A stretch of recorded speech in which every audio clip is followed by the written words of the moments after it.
नमस्कार दोस्तों, आपका स्वागत है आज की ताजा और महत्वपूर्ण खबरों में। दोस्तों आपसे निवेदन है, कृपया वीडियो को लाइक कर अपने दोस्तों के साथ शेयर करें, साथ ही चैनल को सब्सक्राइब कर बेल आइकन भी दबाएं। वहीं पहली बड़ी खबर, देश में कोरोना संक्रमितों का आंकड़ा 63,000 के करीब।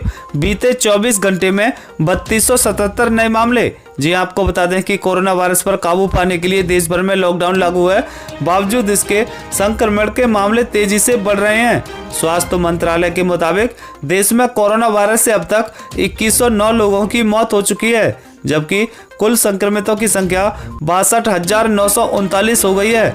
वहीं पिछले 24 घंटे में कोरोना के 3277 नए मामले सामने आए हैं और 128 लोगों की इसकी वजह से जान जा चुकी है। आपको बता दें कि इस बीमारी से अब तक 19,358 मरीज ठीक होकर घर जा चुके हैं। रिकवरी रेट सुधरकर 30.75% हो गया है। वहीं अगली बड़ी खबर, सरकार का गरीबों को बड़ा तोहफा। 1 जून से देश में कहीं भी खरीद सकेंगे राशन। जी आपको बता दें कि कोरोना संकट की वजह से देश भर में चल रहे लॉकडाउन के बीच केंद्र सरकार 1 जून से 20 राज्य और केंद्र शासित प्रदेशों में महत्वाकांक्षी राशन कार्ड पोर्टेबिलिटी सेवा एक राष्ट्र एक राशन कार्ड को अमल में लाने की तैयारी में है। One nation one ration card योजना इस समय काफी महत्वपूर्ण साबित हो रही है। आपको बता दें कि सुप्रीम कोर्ट भी केंद्र सरकार से कह चुका है कि वह एक राष्ट्र एक राशन कार्ड योजना अपनाने की संभावना पर विचार करे, ताकि कोरोना वायरस महामारी की वजह से देश में लागू लॉकडाउन के दौरान पलायन करने वाले कामगारों और आर्थिक रूप से कमजोर वर्ग के लोगों को रियायती दाम पर अनाज मिल सके। आपको बता दें कि भारत का कोई भी कानूनी नागरिक इस राशन कार्ड के लिए अप्लाई कर सकता है। 18 साल से कम उम्र के बच्चों उनके माता पिता के राशन कार्ड में जोड़े जाएंगे। इन राशन कार्ड धारकों को 5 किलो चावल 3 रुपए किलो की दर से और गेहूं 2 रुपए किलो की दर से मिलेंगे। वहीं अगली बड़ी खबर, कोरोना लॉकडाउन के बीच 12 मई से फिर से चलेंगी ट्रेन। आज शाम 4 बजे से शुरू होगी टिकट बुकिंग। जी आपको बता दें कि कोरोना लॉकडाउन के बीच भारतीय रेलवे ने बड़ी घोषणा की है। 12 मई से देश के 15 महत्वपूर्ण शहरों के लिए ट्रेनों का परिचालन शुरू करने जा रही है। शुरुआती दौर में 15 शहरों के लिए नई दिल्ली जंक्शन से स्पेशल ट्रेन चलेंगी। इसके साथ ही रेलवे ने यह भी बताया है कि आज यानी सोमवार के शाम 4 बजे से टिकट की बुकिंग शुरू कर दी जाएगी। आपको बता दें कि कोरोना वायरस के बढ़ते संक्रमण को रोकने के लिए की गई लॉकडाउन की घोषणा के साथ ही ट्रेनों का परिचालन भी बंद है। रेलवे के इतिहास में ऐसा पहली बार हुआ है। अब रेलवे दोबारा परिचालन शुरू करने जा रही है। हालांकि रेलवे के द्वारा प्रवासी मजदूरों को घर पहुंचाने के लिए हाल में कई श्रमिक स्पेशल ट्रेनें चलाई गई हैं। वहीं अगली बड़ी खबर, 17 मई के बाद लॉकडाउन बढ़ेगा या नहीं। पीएम नरेंद्र मोदी आज वीडियो कॉन्फ्रेंसिंग के जरिए करेंगे मुख्यमंत्रियों के संग बैठक। जी आपको बता दें कि कोरोना वायरस संकट और देश में जारी लॉकडाउन के बीच पीएम नरेंद्र मोदी आज यानी सोमवार को दोपहर 3 बजे वीडियो कॉन्फ्रेंसिंग के जरिए मुख्यमंत्रियों संग बैठक करेंगे। पीएमओ ने इस बात की पुष्टि की है कि उम्मीद की जा रही है कि पीएम मोदी सभी राज्यों के मुख्यमंत्रियों से बातचीत के दौरान लॉकडाउन को लेकर सुझाव मांगेंगे और आगे की रणनीति पर चर्चा होगी। साथ ही कोरोना के बढ़ते मामलों को भी समीक्षा की जाएगी। आपको बता दें कि कोरोना की वजह से देश में लागू लॉकडाउन का तीसरा चरण की मियाद 17 मई को पूरी हो रही है। ऐसे में यह बैठक काफी अहम मानी जा रही है।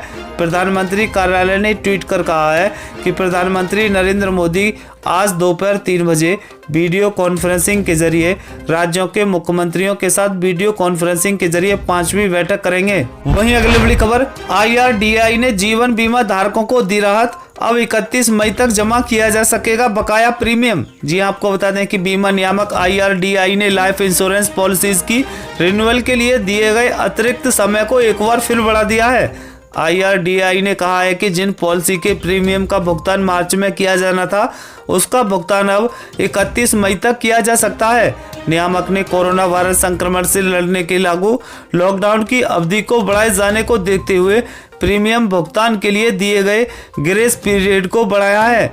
इससे पहले IRDAI ने मार्च और अप्रैल में रिन्यूअल वाली पॉलिसीज के प्रीमियम के भुगतान के लिए 30 दिन का ग्रेस पीरियड देने की घोषणा 23 मार्च और 4 अप्रैल को की थी। वहीं अगली बड़ी खबर, रेस्टोरेंट और होटल भी कर सकेंगे शराब की होम डिलीवरी। राज्य सरकारों से मांगी अनुमति। जी आपको बता दें कि देश भर में रेस्टोरेंट और होटलों ने राज्य सरकारों से उन्हें शराब के स्टॉक को बेचने की अनुमति देने को कहा है।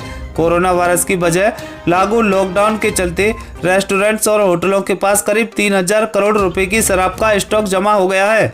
भारतीय राष्ट्रीय रेस्तरां संघ के अध्यक्ष अनुराग कटारिया ने कहा है कि इस समय हम काफी संकट से जूझ रहे हैं। एक तरफ हमारे पास महंगी शराब का स्टॉक जमा हो गया है तो वहीं दूसरी तरफ हमारे सामने नकदी का संकट है। हालांकि अब उद्योग को रोशनी की कुछ किरण दिखाई दे रही है क्योंकि कई राज्यों ने शराब की बिक्री की अनुमति दे दी है। वहीं अगली बड़ी खबर, दिल्ली और आसपास के इलाकों में भूकंप के झटके। भूकंप का केंद्र दिल्ली और यूपी बॉर्डर। जी आपको बता दें कि राष्ट्रीय राजधानी दिल्ली के आसपास के इलाकों में रविवार दोपहर को एक बार फिर भूकंप के झटके महसूस किए गए। अधिकारियों के मुताबिक भूकंप की तीव्रता रिएक्टर स्केल पर 3.4 आंकी गई। इस भूकंप का केंद्र दिल्ली यूपी बॉर्डर के नजदीक बताया जा रहा है। कुछ हफ्ते पहले भी इस जगह पर भूकंप महसूस किया गया था। फिलहाल इससे अभी तक किसी भी तरह के कोई जानमाल की नुकसान की खबर नहीं आई है। यह राष्ट्रीय राजधानी में तीसरी बार कम तीव्रता का भूकंप है। वहीं अगली बड़ी खबर, एमएलसी चुनाव में सीएम उद्धव ठाकरे का निर्विरोध चुना जाना तय। मैदान से हटेगा कांग्रेस का एक प्रत्याशी। जी आपको बता दें कि महाराष्ट्र विधानसभा परिषद की 9 सीटों पर 21 मई को होने वाले चुनाव में मुख्यमंत्री उद्धव ठाकरे की राह रविवार को आसान हो गई है। कांग्रेस ने रविवार को ऐलान किया है कि वह चुनाव में उतारे गए अपने दूसरे प्रत्याशी राजकिशोर मोदी का नाम वापस लेगी। ऐसे में अब एमएलसी चुनाव में मुख्यमंत्री उद्धव ठाकरे का निर्विरोध चुना जाना लगभग तय माना जा रहा है। आपको बता दें कि मुख्यमंत्री उद्धव ठाकरे भी विधान परिषद चुनाव में प्रत्याशी हैं। वह 11 मई को नामांकन दाखिल करेंगे। इससे पहले महाविकास अघाड़ी गठबंधन में शामिल कांग्रेस ने 2 विधान परिषद सीटों पर चुनाव लड़ने का दावा करके अपने सहयोगी शिवसेना और एनसीपी की मुश्किलें बढ़ा दी थी। वहीं अगली बड़ी खबर, आज से इन जगहों के लिए शुरू होंगी ट्रेनें। जाने कब और कैसे कर सकते हैं बुकिंग। जी आपको बता दें कि भारतीय रेल ने रविवार को कहा है कि उसकी योजना 12 मई से चरणबद्ध तरीके से यात्री ट्रेन सेवाएं शुरू करने की है और शुरुआत में चुनिंदा मार्गों पर 15 जोड़ी ट्रेनें चलाई जाएंगी। साथ ही रेलवे ने कहा है कि इन ट्रेनों में सीटें आरक्षित कराने वाले यात्रियों को प्रस्थान के समय से कम 1 घंटा पहले रेलवे स्टेशन पहुंचना होगा। भारतीय रेल ने कहा है कि शुरुआत में सभी 15 राजधानी ट्रेनों के मार्गों पर वातानुकूलित सेवाएं शुरू होंगी और उनका किराया सुपरफास्ट ट्रेनों के समान होगा। आपको बता दें कि ये विशेष ट्रेन नई दिल्ली रेलवे स्टेशन से चलेंगी और डिब्रूगढ़, अंतरतला, हावड़ा, पटना, बिलासपुर, रांची, भुवनेश्वर, सिकंदराबाद, बेंगलुरु, चेन्नई, तिरुवनंतपुरम, मडगांव, मुंबई सेंट्रल, अहमदाबाद और जम्मू तवी को जाएंगी। अधिकारियों ने बताया कि श्रमिक ट्रेनों से उलट इन ट्रेनों के डिब्बे में सभी 72 सीटों पर बुकिंग होगी और इनके किराए में किसी भी प्रकार की छूट की संभावना नहीं होगी। वहीं अगली बड़ी खबर, जम्मू कश्मीर में 4G इंटरनेट सेवा बहाल करने की याचिका पर सुप्रीम कोर्ट आज करेगा फैसला। जी आपको बता दें कि सुप्रीम कोर्ट आज यानी सोमवार को जम्मू कश्मीर में 4G इंटरनेट सेवा बहाल करने की याचिकाओं पर आदेश सुनाएगा। आपको बता दें कि जम्मू कश्मीर में पिछले वर्ष 2019 से अनुच्छेद 370 हटाने के बाद से इंटरनेट सेवाओं पर रोक लगा दी गई थी। हालांकि कुछ महीने बाद 2G सर्विस के संचालन को अनुमति मिल गई थी। इस बीच घाटी में अब 4G सेवा बहाल करने को लेकर याचिका दायर की गई है।